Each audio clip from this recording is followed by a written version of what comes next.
आज हम लोग पढ़ेंगे दहेज प्रतिषेध अधिनियम 1961 के बारे में, डॉवरी प्रोहिबिशन एक्ट के बारे में। इसको शॉर्ट फॉर्म में डीपीए कहते हैं। देखिए, दहेज प्रतिषेध अधिनियम ऐसा एक अधिनियम है जिसमें हमेशा जो महिला होती है उस पर जुल्म होता है। और जुल्म कौन करता है? व्यक्ति या उसके रिश्तेदार या कोई भी होता है जो महिला पे जो है रिश्वत बता रहा हूँ, जो महिला पे जुल्म करते हैं या किसी प्रकार का अत्याचार करते हैं या किसी प्रकार की डिमांड रखते हैं जिसमें महिला प्रताड़ित होती है, तो वहीं जो है उसी से रिलेटेड दहेज प्रतिषेध अधिनियम होता है। तो इसमें क्या होता है, दहेज मांगने में हमेशा एक जो महिला होती है या तो उसकी मृत्यु हो जाती है या वो प्रताड़ित होती है या किसी भी तरीके से सुसाइड करती है या तो फिर जो है वो केस करती है। यही तो सब होता है। तो हम लोग जो ये डेट वगैरह हैं ये हम लोग कैसे याद करेंगे? तो हम लोग कैसे याद करेंगे, एक महिला है जैसे, ठीक है, उससे दहेज मांगा जा रहा था तो वो क्या हुई, वो धारा में कूद गई। धारा में मतलब उस पर अत्याचार हो रहा है ना, मतलब हम लोग उससे रिलेट करके याद करेंगे, हम लोगों को एक बार में याद हो जाए, ठीक है। दसन तो धारा में कूद गई और बीसन मर गई, ठीक है। ये देखो, दसन धारा में कूद गई और बीसन मर गई, ठीक है। लेकिन दहेज मांगने के बाद भी कुछ एक आधी होती हैं जो अपना रिश्ता निभाती हैं, तो मतलब अंत तक रहती हैं और अंत में जलाई जाती हैं। एक आधी जलाई जाती हैं, मतलब वो मतलब बूढ़े होके ख़त्म होती हैं और वहीं पे जलाई जाती। तो हम लोग इसको कैसे याद करेंगे? दसन तो धारा में कूद गई, बीसन मर गई दहेज मांगने में और कुछ एक आधी जलाई गई, ठीक है। तो धारा कैसे, 10 धारा, बीसन मई मतलब मर गई ना, बीसन मर गई तो पारित कब हुआ? 20 मई 1961। और कुछ एक आधी ही जलाई जाती हैं, तो एक आधी मतलब एक कुछ जलाई गई, तो 1 जुलाई 1961 यहाँ पे हमारी तारीख हो गई लागू होने की, ठीक है। तो ऐसे याद करें। और ये ऐसा अधिनियम है तो इसमें अध्याय क्या होंगे? इसमें तो सीधे जुल्म होता है, तो इसमें अध्याय कुछ नहीं है, कोई अध्याय नहीं है, ठीक है। तो हम लोग अब आगे का चैप्टर कैसे याद करेंगे, ठीक है। दहेज जो होता है, दहेज उसकी शुरुआत कहाँ से होती है? कि मतलब आदमी होता है ना कि बिना मांगे ही देने लगता है, अरे अरे रख लो, अरे रख लो, अरे रख लो, ठीक है। तो उसी हिसाब से हम लोगों की धारा भी बढ़ेंगी। तो सबसे पहले संक्षिप्त नाम और विस्तार और प्रारंभ, तो ये तो होता ही है धारा 1 में, ये तो सबको याद रहता है। धारा 2 में दहेज की परिभाषा, दहेज की परिभाषा को रखा गया है। और उसके बाद धारा 3 में देखना, धारा 3 में दहेज लेने या देने के लिए दंड को रखा गया, कि मतलब इसमें हमने मांगा भी नहीं था, हमको मिल गया तो उसके लिए भी आपको दंड मिलता है। लेकिन हम इसको प्रॉपर वे में पढ़ते हैं। इतना बस ध्यान में रखना कि पहले दहेज की परिभाषा आएगी, फिर बिना मांगे दहेज मिलेगा, उसके बाद जो है आगे जो धारा 4 आएगी उसमें धारा मांगने के लिए जो है सजा या दंड मिलेगी। तो उसी प्रकार से हमारी धारा बढ़ती चली जाएंगी और आसानी से हम लोग याद करेंगे। धारा 2 में क्या? दहेज की परिभाषा। दहेज के लिए मांग का होना जरूरी, कि मतलब परिभाषा में यह है कि दहेज के लिए किसी डिमांड का होना ज़रूरी है, ठीक है। मुस्लिम विवाह में जैसे जो मेहर है ये दहेज के अंतर्गत नहीं आती, क्योंकि एक ये रीत है, जो वर पक्ष का पिता होता है वो मेहर एक धनराशि होती है, वो वधू को देता है। देखो, वधू को मिल रही है, इसीलिए दहेज माना भी नहीं जाएगा, ठीक है। दहेज वही माना जाएगा जो आप महिला से जो है प्रताड़ित करके लेते हैं। तो मेहर भी 2 तरीके का होता है। मुअज्जल, जो विवाह के समय या तुरंत मतलब विवाह के वक्त दिया जाता है, ठीक है। विवाह जब हुआ या विवाह होके घर गए तब जो है दिया जाता है, उसको मुअज्जल कहते हैं। और मुवज्जल, इसमें वाह आ गई, ये कब? या तो पत्नी की मांग, जब से तलाक नहीं होता है, तलाक के समय, या जो है पत्नी का जो पति है उसकी मृत्यु हो जाए, उस समय ये मुवज्जल नाम का मेहर जो धनराशि होती है वो पत्नी को दी जाती है। इसमें एक केस भी है, हरवंश सिंह बनाम गुरुशरण कौर मामला 1989 में। इसमें जो है सुप्रीम कोर्ट ने क्या कहा कि दहेज की मांग लगातार हो रही है, दिया जा रहा हो या न दिया जा रहा हो, दहेज की डिमांड जो है वो लगातार हो रही है, ये भी तो प्रताड़ना है, तो वह भी एक अपराध माना जाएगा। वो मतलब जो भी दहेज की लगातार मांग हो रही है वह हर एक मांग अपराध होगी, ठीक है। लेकिन जैसे दहेज की परिभाषा में क्या है? पारंपरिक उपहार, जैसे यदि कोई उपहार स्वेच्छा से मैं दे रहा हूँ, ठीक, वह दहेज के रूप में नहीं माना जाएगा और इसको ना ही परिभाषा के अंतर्गत नहीं रखा गया। जैसे कोई पारंपरिक उपहार है, जैसे कोई त्यौहार वगैरह कुछ भी होता है, उसमें हम स्वेच्छा से जो गिफ्ट देते हैं वो दहेज नहीं माना जाएगा, इतना याद रखिए, बहुत आसान है एक्ट। तो हम लोग देखो, मैंने मांगा नहीं, लेकिन दहेज लेने या दहेज देने के लिए सस्ती, मतलब आपने जो है दहेज लेने या दहेज देने के लिए, मतलब ना तो लो ना तो दो, अगर लोगे या दोगे तो उसके लिए भी दंड है 5 साल तक की जेल और मिनिमम 15,000 रुपये का जुर्माना लगेगा। और अगर मैक्सिमम कुछ ज़्यादा बात बढ़ गई तो संपत्ति, दहेज संपत्ति, मतलब जो दहेज लिया गया दिया गया उस संपत्ति के बराबर जो है आपको रिटर्न करना पड़ेगा। ठीक है, ये तो धारा मैंने 3 बताई थी कि मांगा नहीं मतलब मिल गया, उसमें भी दंड मिल गया। ठीक है, तो लेना कैसे भी नहीं है। और धारा 4 इसमें दहेज मांगने की सज़ा को रख दिया गया। ठीक है, जैसे विवाह के पहले होती हैं कुछ डिमांडें, विवाह के समय या बाद में, मतलब मांग जो विवाह मतलब दहेज की मांग की सजा है को उसको इसमें रखा गया है, चाहे विवाह के पहले हो बाद में या कभी भी। तो 6 माह से 2 वर्ष तक आपको जेल होगी और 10,000 रुपये तक का जुर्माना आपको देना पड़ेगा। ठीक है, अब यहाँ तक मन नहीं भरा, अब अभी तक तो दहेज मांग रहे थे, अब क्या किया, इतना तगड़े से दहेज मांग रहे कि पेपर में छपवा दिया दहेज के विज्ञापन पर। मतलब 4A में क्या रखा कि दहेज के विज्ञापन जो होता है नहीं, कि हमारी बेटी से जो है शादी कर लो, उसके बदले जो है हम आपको ऑडी की प्लाट पता नहीं क्या क्या बोलते रहते हैं। तो उसमें कहा गया कि विवाह के बदले जो विवाह होता है उसके बदले जो उपहार होता है उसका प्रचार प्रसार आप अखबार रेडियो या अन्य किसी प्रकार से नहीं करेंगे और ना ही उसका प्रकाशन करेंगे।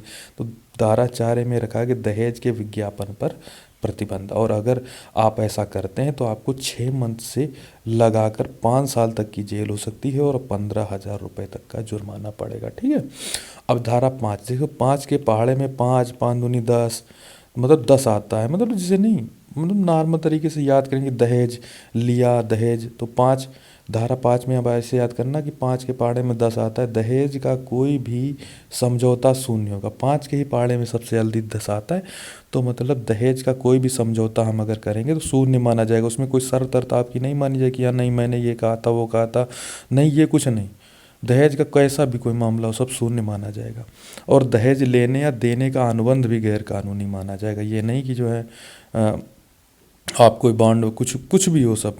तो इसमें और क्या कहा गया, जैसे BNS की धारा, जो BNS है 2023 का, उसकी धारा 80 में दहेज की हत्या होती है उसकी परिभाषा को और उसकी सज़ा को भी बताया गया। तो वहाँ उसको भी हम लोग यहाँ देख लेते हैं कि विवाह जब होता है उसके 7 वर्ष के अंदर, मतलब अगर महिला की असामान्य परिस्थितियों में मृत्यु होती, जैसे उसके शरीर पर जले कटे का निशान है, मारने का निशान है, तो ऐसे असामान्य परिस्थितियों में अगर उसकी मृत्यु होती है विवाह के 7 साल के अंदर, तो उसको दहेज हत्या के अंतर्गत रख दिया गया। ठीक है, और इसमें सज़ा क्या होती है, मिनिमम 7 साल की तो सज़ा होगी और मैक्सिमम आजीवन कारावास और जुर्माना तो लगता ही है।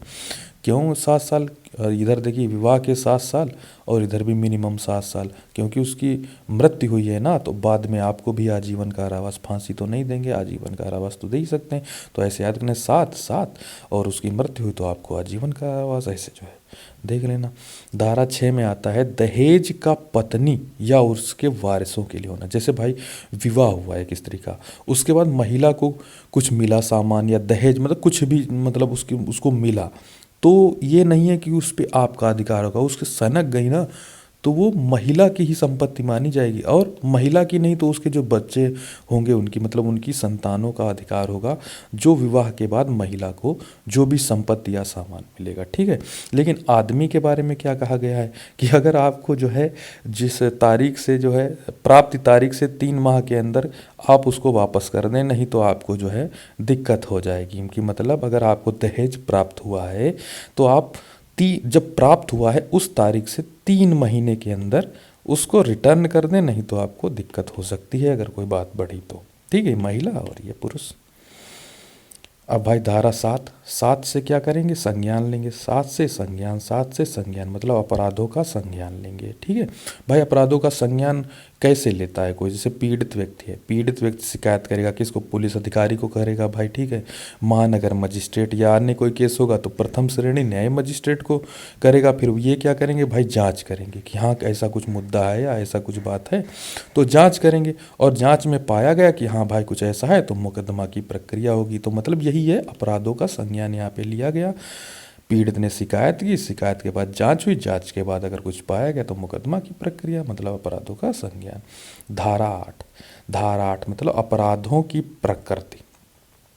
धारा 8 में मतलब अपराधों की प्रकृति को रखा गया है। इसमें क्या कहा गया है कि जैसे गैर जमानती और संज्ञेय अपराधों के अंतर्गत अपराध की प्रवृत्ति रखी गई है।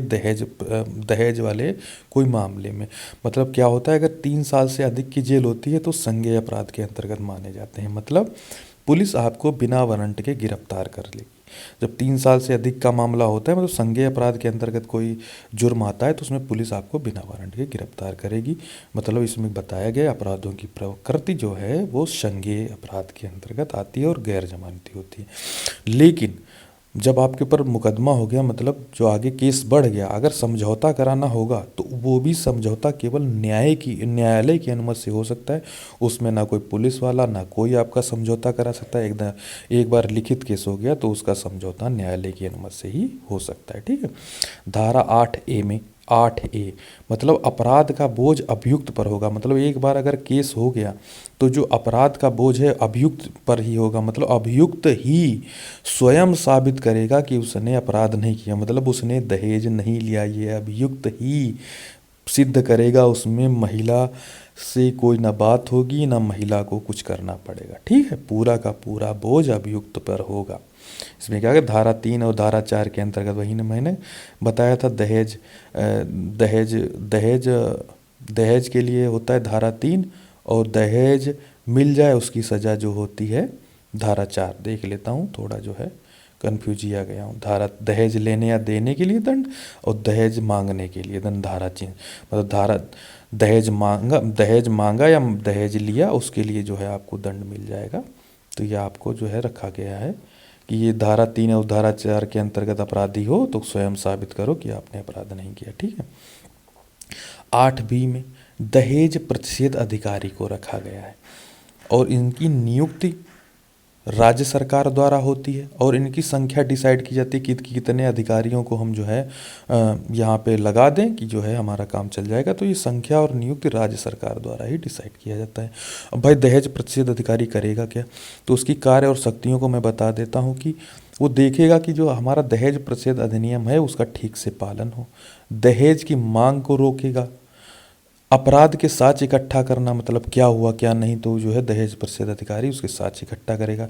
और राज्य सरकार द्वारा दिए गए कार्यों का कार्यान्वयन, मतलब राज्य सरकार जिस हिसाब से उसको कार्य करने की बोलेगी उस हिसाब से वो अधिनियम का जो है पालन करवाएगा, उस हिसाब से कार्य करेगा। ठीक है। अब अधिकारी ठीक से कार्य करें इसके लिए क्या किया जाए, तो इसके लिए भी राज्य सरकार द्वारा एक सलाहकार बोर्ड का गठन कर दिया जाएगा जो देखेगा कि भाई जो है अधिकारी ठीक से कार्य कर रहा है कि नहीं कर रहा। तो इस सलाहकार बोर्ड में 5 क्षेत्रीय समाज कल्याणकर्ता जो है कल्याण कार्यकर्ता को बिठा दिया जाएगा कि आप देखें भाई ये जो है महिला को न्याय दिला पा रहे हैं या नहीं दिला पा रहे हैं, क्या कर रहे हैं। तो उसमें 5 सदस्यों को रखा गया है और उनमें भी 2 मिनिमम महिलाएं तो होनी ही चाहिए। मतलब महिलाएं तो उसमें 5 की टीम में 2 होनी ही चाहिए। ठीक है। और राज्य सरकार दहेज प्रतिषेध अधिकारी को पुलिस अधिकारी की शक्ति दे सकती है, मतलब उसको पावर नहीं देगी तो इस मामले में आगे कार्रवाई नहीं हो पाएगी। इसीलिए राज्य सरकार दहेज प्रतिषेध अधिकारी को पुलिस अधिकारी की शक्ति दे सकती है। ठीक है। उसके बाद धारा 9 में आता है नियम बनाने की शक्ति। जैसे कुछ मामलों को छोड़ दिया जाए, जैसे जो ये दहेज प्रतिषेध अधिकारी की नियुक्ति को छोड़ दिया जाए तो समस्त जो शक्तियां होती हैं वो केंद्र सरकार के पास होती है इस नियम के अंतर्गत। कि मतलब आप नियम बना रहे हैं तो मैक्सिमम इसमें नियम केंद्र सरकार के द्वारा ही बनाए जाते हैं। तो धारा 9 में रखा गया है। धारा 10 राज्य सरकार के नियम बनाने की शक्ति। मतलब अगर कोई राज्य सरकार नियम बनाती भी है वो तुरंत विधानमंडल में पेश करती है कि ये मैंने नियम बनाया है, उसको लागू होना चाहिए, इसकी जो है राज्य में अति आवश्यकता है। तो इस प्रकार से दहेज प्रतिषेध अधिनियम खत्म होता है। मिलते हैं आपसे नेक्स्ट वीडियो में। धन्यवाद।